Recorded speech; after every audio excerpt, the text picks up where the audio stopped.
স্ত্রী গ্যামেটোফাইটের উৎপত্তি, এই স্ত্রী গ্যামেটের কাহিনী হচ্ছে আমাদের ডিম্বাণু উৎপাদন করব।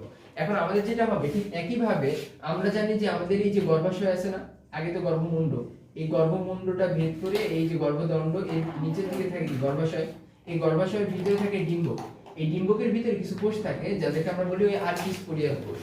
কিন্তু এই আর্কিস্পোরিয়াল কোষ এখন আর শিখে লাভ নাই, আমরা জানবো যে ওর ভিতরে একটা কোষ থাকে, তাদেরকে আমরা বলি যে স্ত্রী রেণু মাতৃকোষ।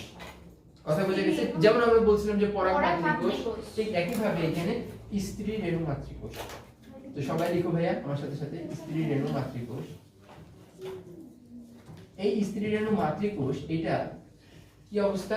ডিপ্লয়েড অবস্থা। এবার স্ত্রী রেণু মাতৃকোষটা ভাইয়া দেখো, এটা যেহেতু 2n এবং এটা এক ধরনের জনন মাতৃকোষ, এই মাতৃকোষ থেকে আমাদের কি তৈরি হবে বলো তো?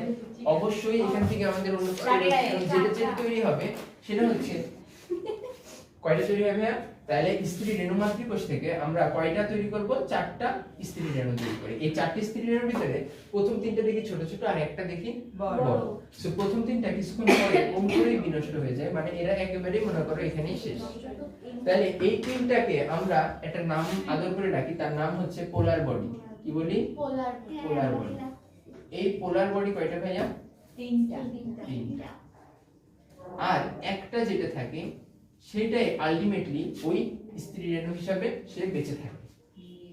ওই যে একটা বেঁচে থাকে, ওই একটাই পরবর্তীতে বিভাজন ঘটে। এরপরে দেখো এখন এই স্ত্রী রেণু মাতৃকোষ থেকে যে 4টি স্ত্রী রেণু যেটা তৈরি হলো, যে 4টের ভিতরে যে 3টা পোলার বডি আর একটা হচ্ছে এমনি এমন জিনিস, তো এই জিনিসের ভিতরে খেয়াল করো যে 2n থেকে এই যে জিনিসগুলো তৈরি হয়েছে এগুলো সবাই প্রত্যেকে nn সংখ্যক, তাহলে অবশ্যই এটা কি বিভাজন? মিয়োসিস। তাহলে আমরা এটা জানলাম, এটা কি ভাইয়া? মিয়োসিস। এবার এই একটা স্ত্রী রেণু কোষ এইটার সাথে সাথে আবার এই নিউক্লিয়াসে 2টা বিভক্ত হয়ে যাবে। কয়টা হয়ে যাবে ভাইয়া? 2টাতে হয়ে যাবে। সো একটা থেকে যদি 2টা হচ্ছে মানে আবার nn হচ্ছে, তার মানে এটা অবশ্যই কি ভাইয়া? মাইটোসিস। ওকে, এবার মাইটোসিস বা মাইটোসিস দেখো, এই ধর মনে করো এই একটা যেটা বড় ছিল আমাদের স্ত্রী রেণুটা, এইটা পরবর্তীতে বিভাজিত হয়ে আরো 2টা তৈরি করলো, মানে একটা একটা করে তৈরি করলো। এটা আমরা কি জানলাম? এটা হচ্ছে মাইটোসিস। এইবার এই একটা একটা করে যে তৈরি হলো না, এই একটা একটা কি হবে? এটা মনে করো এই যে আমরা একটা ভ্রূণ ধরে নিলাম, কি নিলাম? ভ্রূণ ধরে। মনে করো এর ভিতরে ওই জিনিসটা আসবে। এখন মনে করো এরকম একটা জিনিস আমরা একটু পরে দেখবো। এই জিনিসটা কোথায়? এটা হচ্ছে ডিম্বকের ভিতরের অংশ। গর্ভাশয়ের ভিতরে থাকে ডিম্বক, ডিম্বকের ভিতরে মনে করো থাকে ভ্রূণ ধরে। আসলে ভ্রূণ এখানে আমাদের যে হয় এই 2টা কোষের একটা কোষ এই মেরুতে চলে যায় আর একটা হচ্ছে এই মেরুতে। মেরু জিনিসটা কি? আমরা যে যেমন বলি যে প্রান্ত, যে একটা উত্তর মেরু দক্ষিণ মেরু, ঠিক একইভাবে আমরা এই 2টার একটা প্রান্ত বা 2টা মেরু বলতে পারি। 2টা মেরুতে যাওয়ার পরে এই 2টা আবার বিভাজন ঘটবে, এই 2টা আবার একটা একটা করে তৈরি করবে, আবার এটা করবে। হ্যাঁ অবশ্যই, তার মানে এটাও n, এটাও n, এটাও n, এটাও n, এটাও n, এটাও n, এটাও n। তাহলে তোমরা একটা কথা বলো তো, তাহলে এখানে সবই কি ঘটতেছে? মাইটোসিস। তার মানে এই 2টা থেকে আবার পরে 2 + 2 তৈরি হলো, মানে একটা একটা করে 2টা করে তৈরি হলো। কথা কি বুঝতে পারছো ভাইয়া? ওকে, সো ওই 2টা তৈরি করলে তাহলে এখানে কি রকম হয়ে যাবে বলো তো? এখানে একটা, এখানে একটা, এখানে একটা, এই পাশে একটা, 2টা তৈরি হয়ে গেল। এইবার আবার একটু মনোযোগ দিয়ে খেয়াল করো, সেটা হচ্ছে এই প্রত্যেকটা 2টা থেকে, এটা থেকে তো এই যে 2 + 2, আবার ওইটা থেকে 2 + 2, আরো 2টা করে তৈরি হবে। কি রকম একটু খেয়াল করো, যে এইখানকার যে nn না, এই nটা আবার ভাগ হয়ে এখানে আরেকটা তৈরি হবে, আরেকটা তৈরি হবে, এটাও n, এটাও n, এটা তৈরি হবে। তার মানে এখানে একটা, এখানে একটা, এখানে একটা, এখানে একটা, এইভাবে এখানে 2টা, এখানেও 2টা তৈরি হবে। কথা বুঝতে পারছো? এটাতে কি হবে জানো? এই দেখো সবাই একটু এদিকে মনোযোগ দিয়ে খেয়াল করো লেখার আগে, তাহলে বুঝবা যে এইখানকার আমরা যে কোষটা দেখছিলাম, এই যে একটা কোষ, এই যে কোষটা, এই কোষটা বিভাজিত হয়ে কয়টা কোষ তৈরি হয়ে গেল? 2টা। আবার এই কোষটা বিভাজিত হয়ে কয়টা তৈরি হয়ে গেল? 2টা। কথা বুঝতে পারছো ভাইয়া? তাইলে এই কোষটা বিভাজিত হয়ে কয়টা হয়ে গেল? 2টা। এই কোষটা বিভাজিত হয়ে কয়টা তৈরি হয়ে গেল? 2টা।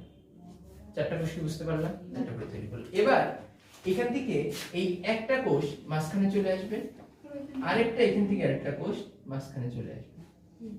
কথা সবাই বুঝতে পারছো?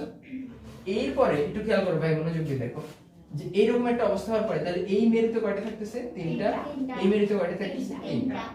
এখন এই পাশে আমরা বলি ডিম্বক রন্ধ্র। কি বলি? ডিম্বক রন্ধ্র। আমরা এটা পরে আমরা ইন ডিটেইলস আঁকাবো যখন তখন দেখব। এইদিকে বলা হয় ডিম্বক রন্ধ্র। যে ডিম্বক রন্ধ্রের দিকে যে 3টা কোষ, এই 3টা কোষকে একত্রে বলা হচ্ছে গর্ভযন্ত্র। কি বলা হচ্ছে? গর্ভযন্ত্র। কি বলা হচ্ছে ভাইয়া? গর্ভযন্ত্র। আচ্ছা, এই ঠিক অপোজিট সাইডে বাকি যে তিনটা কোষ আছে এদেরকে বলা হচ্ছে প্রতিপাত কোষ। কি বলা হচ্ছে? প্রতিপাত কোষ। আচ্ছা দেখো, তাহলে এই ডিম্বক রন্ধ্রের দিকে তিনটা কোষ কি বলা হচ্ছে? গর্ভযন্ত্র। তার ঠিক অপোজিট সাইডে তিনটা কোষকে প্রতিপাত কোষ বা প্রতিপাত কোষ বা এন্টিপোডাল সেল বলে। আমরা পরে এটার নাম পরে শিখবো। মাঝখানে যে কোষটা দুইটা, এদেরকে বলা হচ্ছে, যেহেতু দুইটা একসাথে, এদেরকে বলা হচ্ছে সেকেন্ডারি নিউক্লিয়ার। কি বলা হচ্ছে? Secondary nuclear. মূলত এরা নিউক্লিয়াস হিসেবে বিভক্ত হয়, পরবর্তীতে সাইটোপ্লাজম দিয়ে মোটা মোটা হয়ে যায়। এরপরে সাইটোপ্লাজম দিয়ে পরিপূর্ণ হওয়ার পরে এই জিনিসটা এরকম হয়ে যায় যে মাঝখানেরটা অনেক বড় হয় আর পাশেরগুলা মোটামুটি ছোট থাকে। এই মাঝখানটাকেই বলা হচ্ছে ডিম্বাণু, আর বাকি যে দুইটা, এই বাকি দুইটাকে বলা হচ্ছে সহকারী কোষ। বলা হচ্ছে সহকারী কোষ। আমরা পরে শিখব মানে তো মোটামুটি এইভাবে আলটিমেটলি আমাদের ডিম্বাণুটা তৈরি হয়েছে। তাহলে আমরা সবাই বুঝতে পারছি ভাই, এই সবাই যেটা করবা, সবাই হচ্ছে মাঝখানে এইরকম করে একটা গোল দিবা,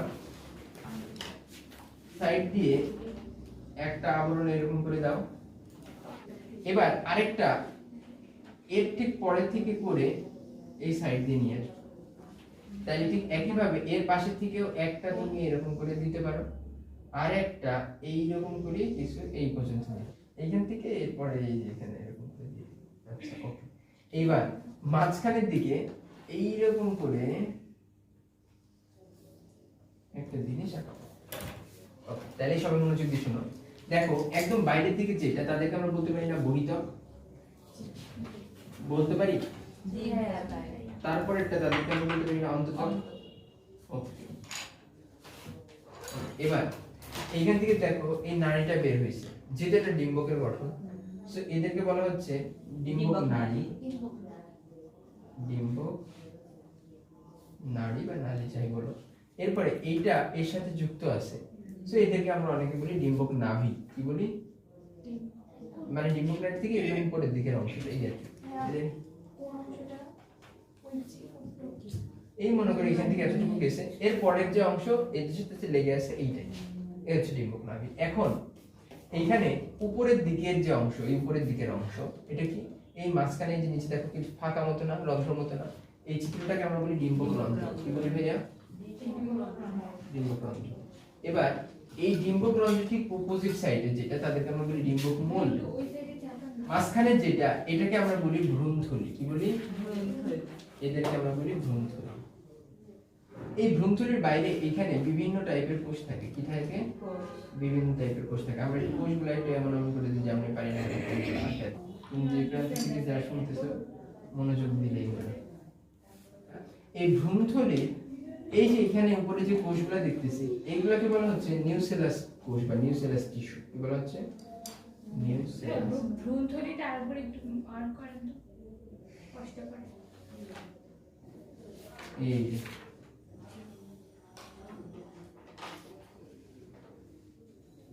এই আমরা এখন পড়বো। দেখো তাহলে আমরা প্রথমে বলছিলাম এইখানে তিনটা পোলার বডি আর একটা যেটা বেঁচে থাকে, তাদেরকে আমরা বলি উটিড। কি বলি?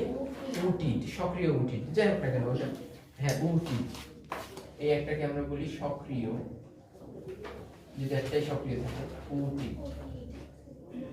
আমরা যেটা দেখলাম যে চারটার ভিতরে ফার্স্টে তিনটা নষ্ট হয়ে গেছে, একটা যেটা মাঝে রয়েছে ওই একটাই বিভাজন হলো। মনে করো এই একটা বেঁচে আছে, সবাই মনোযোগ দিচ্ছ না, এখন কেউ লিখবা না। এই একটা কি হলো ভাইয়া? এই একটা বিভাজন হয়ে দুইটা হয়ে গেল, দুইটা হয়ে একটা এই মেরুতে চলে আসলো, আরেকটা এই মেরুতে চলে আসলো। কিছুক্ষণ পরে এটা তো আবার আরেকবার বিভাজন হবে। এবার যে বিভাজনগুলো প্রত্যেকটা হইতেছে, এটা কি বিভাজন হচ্ছে? মাইটোসিস বিভাজন। এইটা সাথে সাথে বিভাজন হয়ে, দেখতে পাচ্ছ সবাই দেখো, এইটা বিভাজন হয়ে দুইটা তৈরি হয়ে গেল, এইটাও বিভাজন হয়ে দুইটা তৈরি হয়ে গেল।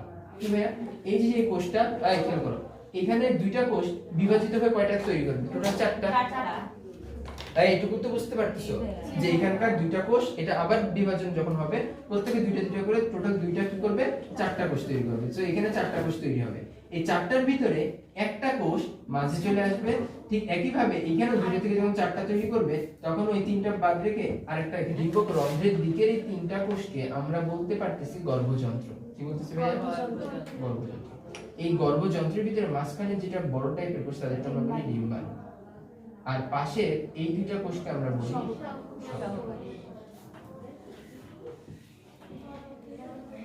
আর ঠিক তার অপোজিট সাইডে তিনটা কোষকে আমরা বলি প্রতিপাত কোষ বা এন্টিপোডাল কোষ। আর এই মাঝখানের যে দুইটা কোষ এদেরকে বলি সেকেন্ডারি কোষ। কি বলি? সেকেন্ডারি। ওকে, তাহলে এখানকার প্রত্যেকটা কিন্তু হ্যাপ্লয়েড সংখ্যক। যেহেতু এখানে দেখো একটা n আরেকটা n যুক্ত হচ্ছে, তাহলে অবশ্যই এটা কি? এটা কিন্তু 2n। তাহলে ভ্রূণথলির ভিতরে কোন কোষটা 2n সংখ্যক? সেকেন্ডারি কোষটা কিন্তু 2n।